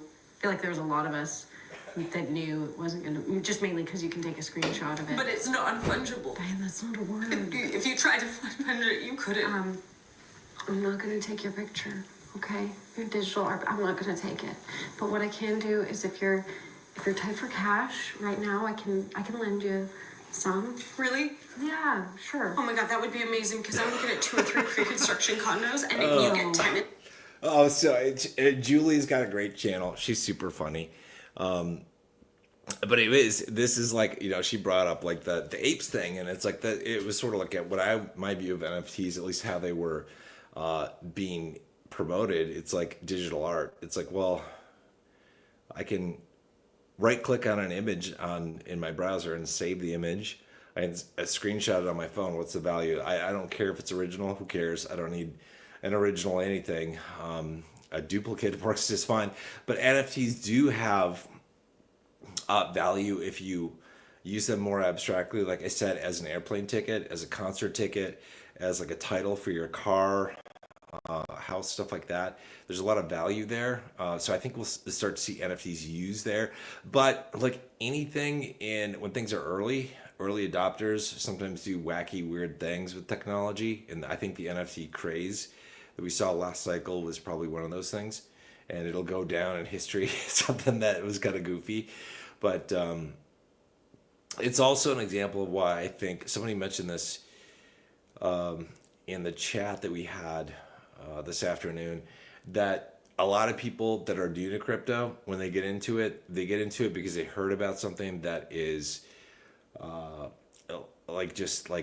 you have to get an NFT. These things are only going up. And so somebody buys into an NFT and they put a lot of money into it, and then it tanks in price. And that's their experience with crypto. So that a lot of first-time crypto users get burned because they don't have experience with it. A lot of times they don't have a lot of investing experience in general. It's surprising to me, actually, the number of people. I talk to a lot of people, and most people have heard about crypto, but have not invested in it. I don't run into a lot of people that invest in crypto in my circles. And my circles are pretty small. It's like that.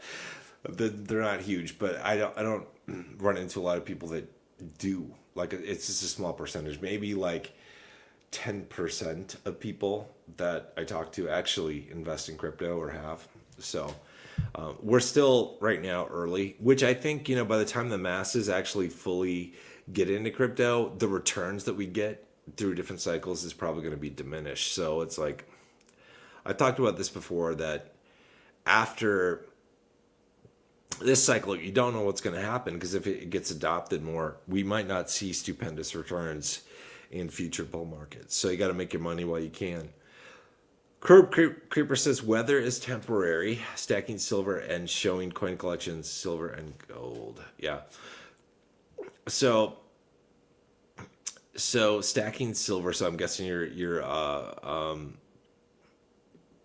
are you're a precious metals enthusiast. I actually got into metals as one of my first investments. I didn't have any money really to speak of until 2010, and I was still, in my memory, was still very fresh what happened with the GFC and all that crap. And I did not trust the system, so metals were the first thing I invested in.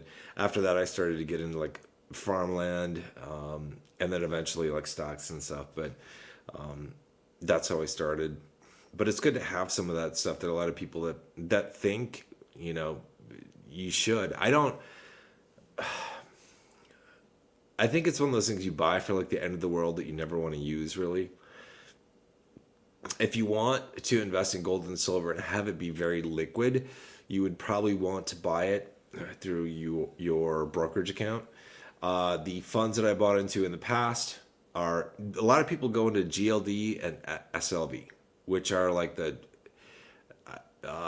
don't know who runs them, if it's Goldman Sachs or JP Morgan or whoever. It's a COMEX shit.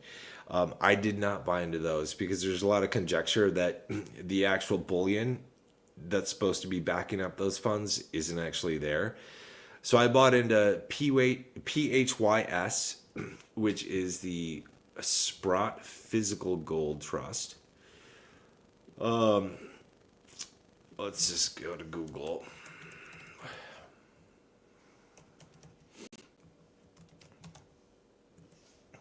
So this is a physical gold trust. So they actually have, like, I think they keep their gold vaulted in Canada, and it's audited on a regular basis.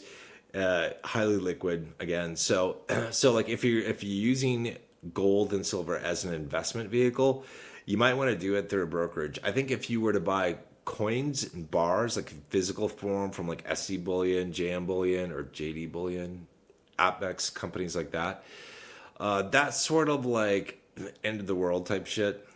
And if the end of the world came, I don't know that I'd want to walk into a pawn shop or a gold shop or any place with physical, even silver, because I'd be a target. I think it's one of those things that you just save and you hope you never use it. But if you're trying to make money from it, then you might want to just invest in it. Now, the physical silver is the PSLV, that's Sprott Physical Silver Trust. And again, I think from memory, I think they keep their bullion vaulted in Canada, potentially in Switzerland too, but I think Canada is one of the places they have it. Or maybe they're based out of Canada and they have it vaulted in Switzerland. But, silver has underperformed gold.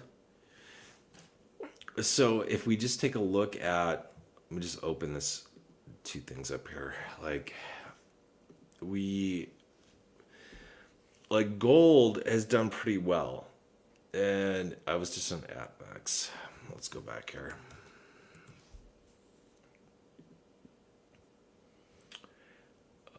Gold. Let's look at the all-time here and bring this up a little bit.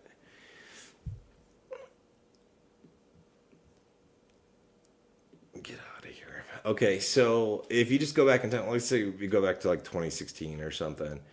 Gold was just under $1,100 an ounce. It's not quite tripled, but almost tripled, right? So 2016. All right, so let's take a look at silver, same time frame, approximately. So it was like $15 or so. It's doubled. So gold has, when you look at it from that time frame, gold has outperformed silver.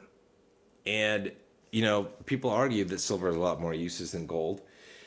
And I think it does, just from a manufacturing standpoint. It's used in pretty much everything. But its price is very low. It's probably being manipulated because the people who use it for manufacturing do not want its price to skyrocket. A lot of conjecture by people out there. I'm a huge fan of Mike Maloney. If you have not seen his, you guys really would enjoy this. Michael Maloney. He did a phenomenal video series called The Hidden Secrets of Money. The Hidden Secrets of Money. This is several years ago. And it really is a great intro as to like our fiat money. What could happen if the Fed screws things up? Please Or when things sign screwed the up? petition. No, I don't want to send the petition. In fact, why am I getting served ads here? I am signed in and I pay for YouTube Premium. So I don't get this shit. Oh, I know why. It's because I haven't yet installed a ad blocker on Chrome. I have it on Firefox. So that's what I usually use. So Mike Maloney, he's awesome. I'm going to be really sad when we lose him because he's getting older. And we're going to lose him. But if you have not watched his Secrets of Money, it's And urge Congress to make assault rifles illegal. No, I'm not gonna. No. There's no practical application in civilized society for assault rifles. Thank you. This is what happens. This is what happens, right? That guy. This is good. This came up. This is what happens when pussies run the world. This guy right here is a pussy. All right. He doesn't like weapons. Okay, they're all weapons of mass destruction. He did not get to a place where he's sitting in a nice, well-lit office, wearing a fucking suit, without a tie, with a mic. He's got glasses on. He didn't fucking get to the place that he is right now, without people having guns and fucking using them when they needed to. So I hate it. What's the saying? It's like, strong men create good times create weak men. Weak men create horrible times. That's one of those guys. So anyway, Please tell Congress to outlaw them now. Thank you. For sure. For sure. The world is going to have a new monetary system in this decade that we're in.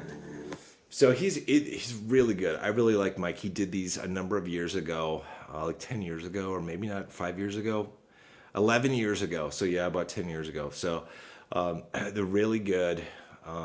He's a solid guy. He has a lot of good information on his channel. Yeah. Someone's worth a bit on this, so I would definitely have plenty. Kirk Ripper, so I have some arms worth a bit. Also, I take it you mean firearms, probably. Yeah, I think that's probably a good thing to have. That was actually one. So I started very defensive, like in my investing when I started to get money. I was like, I bought gold, I bought silver, I bought bullets, band-aids, and firearms.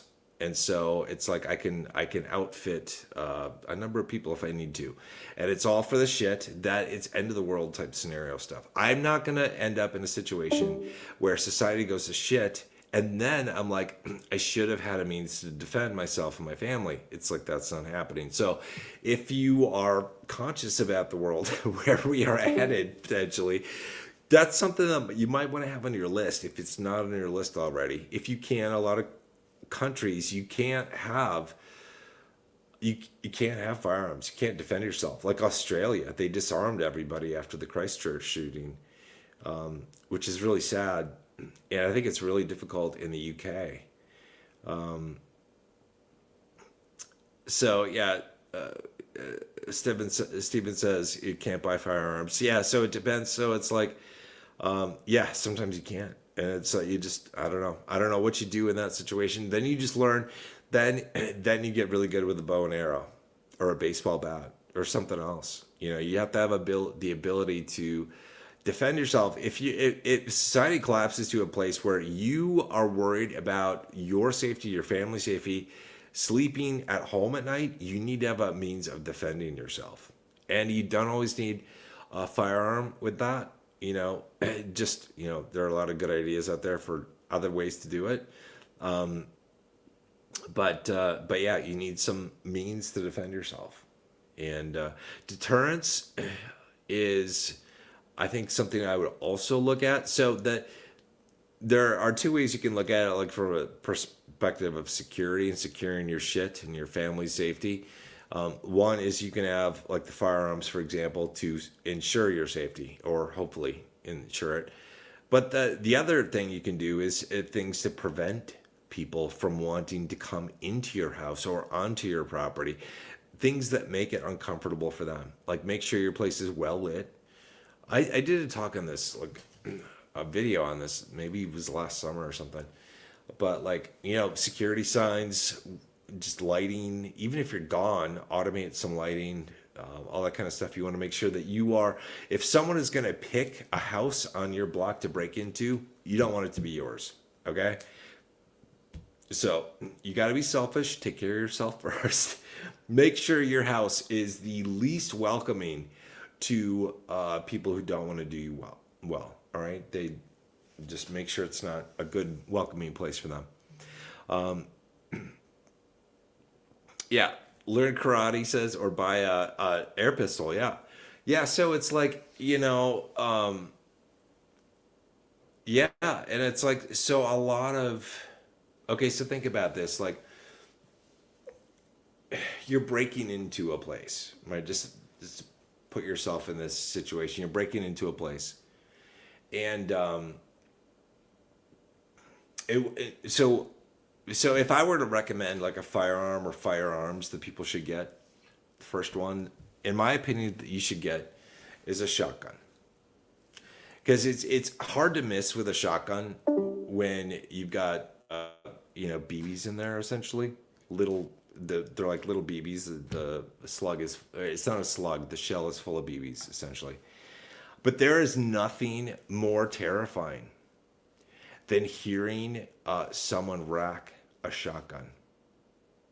Because I mean, so think about this. Like, even if you can't own a firearm, even if you can't own a shotgun, What if you just had a little button that you could push that played the sound of a shotgun racking? Let's see if we shotgun rack sound.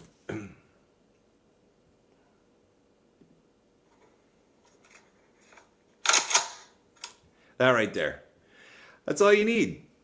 Because if your house is kind of dark and somebody wants to break in the front or back door and they hear that, they're not going to be like, you know what? I'm not really sure that person actually has weapons. If they hear that shit, they're not going to be there. They're not going to be there. You can also, you can employ this. I'm just giving you guys some ideas, especially for those of you that cannot own firearms for whatever reason, based on the country, your status, whatever. Glock. So in terms of what I would get for a firearm, I would first get a shotgun. Second, I would get a pistol. Third, I would get a rifle. Okay? In that order. So all you need to do is, again, even if you don't have firearms, for whatever reason, you can't afford them, aren't allowed to have them, whatever, all you need to do is record, get some audio clips of people using their handgun. So this is semi-automatic, a single pull of the trigger, and I'll do 3 shots as fast as I can. All right, so you use a little clip like that, right? They don't know. I mean, it's like you hear the shotgun being racked, and you hear 1 or 2 shots like this. You pre-record something, like you put it. You know what I'm saying? Like it just like it mentally, you will torment whoever's trying to come through the door. So yeah. So Kirk Draper says double aught shot. So if you're not into firearms, like 0-0 means double aught. You pronounce it double aught. I researched this a long time ago. I forget why, but has 9 lead balls, each equal to a .32 caliber. So it's like the nice thing about a shotgun is usually you should train if you have firearms. But the problem is, like, when we are under times of stress, like if someone is actually breaking into the house in the middle of the night when you're in bed, you're stressed. I would imagine you're stressed. I've never had this happen, never wanted to happen, but I would imagine you're stressed. And the thing is, you do not want to, I would much rather pick up a shotgun than to pick up a handgun. Because a handgun, you have 1 bullet that is being projected in a certain direction.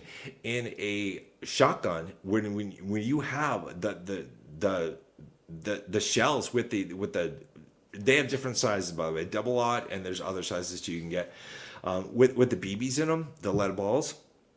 Because the other type you can get is like a slug. It's called the slug. This is when people go like deer hunting with a shotgun. It's just like a solid piece of metal. You do not want that for home defense. You want the shells with the shots in them, the steel balls, or the lead balls, steel or lead, whatever they are. I think you can get them with both, although maybe not lead anymore. I don't know. That's it, but that allows you to not have to worry so much about being super like good with your aim. You just point in the general direction, squeeze the trigger, and an array of things are going to be shot in the direction of whatever it is you're trying to hit. And so your odds of hitting someone or something that you want is going to be increased. Okay, so that's why you'd want it. So Black Shepherd works the best. I don't know if that's a brand of ammunition or maybe it's shotgun. Shotgun is the best defense. Oh, you're talking about like a German Shepherd, maybe? Yeah, so like a German Shepherd would be good. A black dog. Yeah. Okay, so I had a German Shepherd for many years. She was great, and I lost her like 4 years ago, right? So I actually was just thinking today of getting a new one, because the German Shepherds, man, they're wonderful dogs. They're just like, she was the best dog ever. But people have this like innate fear of German Shepherds because the police use them, and so does the military. They use them too for some of their operations, right? So German Shepherds have this thing, and I got these cool stickers that I found on eBay or Etsy or someplace that I put like on my front door. it's got a German Shepherd, and it says you might get inside, but you might get in, but you're not going to get out, right? And I also, like on my property, I've got signs posted. I've got a long driveway, and it's like I've got signs that say you're being recorded. You're on camera. I got cameras all over this place, and there are German Shepherds on premise, because when I put those signs up, I actually had 2 German Shepherds, and now I'm down to 0. So I'm thinking about getting one, but they're really good. They're a good judge of people. Dogs are a good judge of people. Like if there's somebody's a little shady, your dog will let you know. So they're good to have. Pepper spray is good too. Pepper spray can come back at you if the wind's blowing in the right direction, or it ricochets off something, splatters off something. So I don't know, but it's better than nothing. I think it's good to have that stuff. Vision Lawn Care and Snowplow says, "What's up with LTC?" I don't know. What's up? Well, let me just go check. Let's go check. As Litecoin was down. What was it, 10 or 13% last time I looked? Let's see what's going on with Litecoin. Everything is dumping right now, but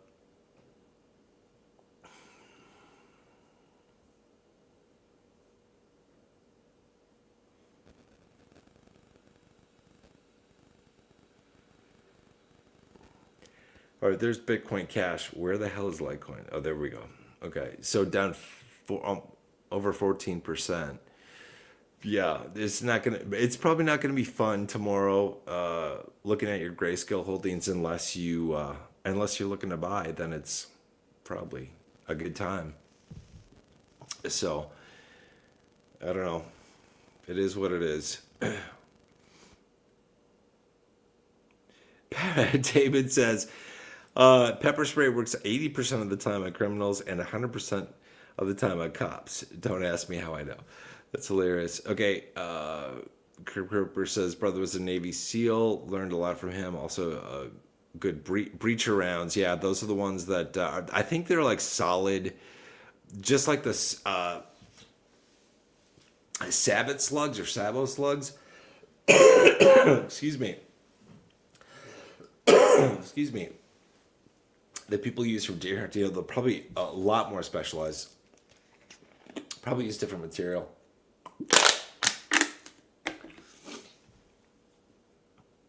Yeah.